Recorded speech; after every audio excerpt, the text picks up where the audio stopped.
السلام علیکم جی. نن موږ خبره کوو اوورثینکینګ باره کې. اوورثینکینګ مطلب زیات سوچ کول. اوس د اوورثینکینګ د زیات سوچ کول نقصانات څه دي؟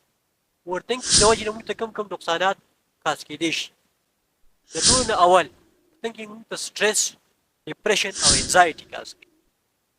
د اوورثینکینګ د وجې نه موږ ته ډپریشن، ټینشن او انزایټي کاس کوي.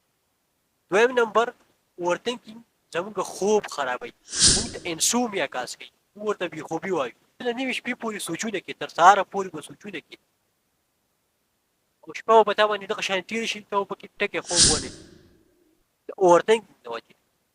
د هغې د وجې نه به بیا ستا ټوله باډي چې کومه دی ډسټرب وي، ستا په وجود باندې به درد وي، ستا چې کومه دی په سر باندې به دې درد وي، سر باندې به دې بوج وي. اوورثینکینګ زموږ صحت ته ډېر زیات نقصانات کاس کولی شي.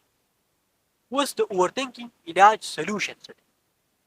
د ټولو نه اول موږ ته پکار دی چې ځان بیزي وساتو، ځان مصروفه وساتو په یوزفل کارونو کې، په ایکسرسایز کې ځان بیزي وساتو، د دې نه علاوه په سټډي کې ځان بیزي وساتو، په داسې څیزونو کې ځان بیزي وساتو چې هغه موږ ته پیدا راکړي. چې کله ته ځان بیزي ساتې نو بیا به ته د اوورثینکینګ نه بچ کېږي، بیا به ته ډېر زیات سوچونه نه کوې. نو د پاست او د فیوچر نه خلاص شه. د پاست او فیوچر باره کې اوورثینکینګ مه کوه، په خپل پرزنټ باندې فوکس وکړه، په خپل پرزنټ باندې فوکس وکړه. نو د دې د وجې نه به ته د اوورثینکینګ نه بچ شي. د دې نه علاوه چې ته د کومې خبرې باره کې اوورثینکینګ کې ډېر زیات سوچ کې، نو هغه خبره د یو پوهه کس سره شیر کړه، هغه به خامخا ته د دغه پرابلم سلوشن وښیي. ټیک ده؟ هغه به خامخا ته د دې پرابلم سلوشن وښیي او ته به د اوورثینکینګ نه بچ شي. او ستا چې کوم د زړه بوج وي هغه به لږ سپک شي ورسره. د هغې د وجې نه به تا ته ټینشن، ډپریشن ورسره کم شي.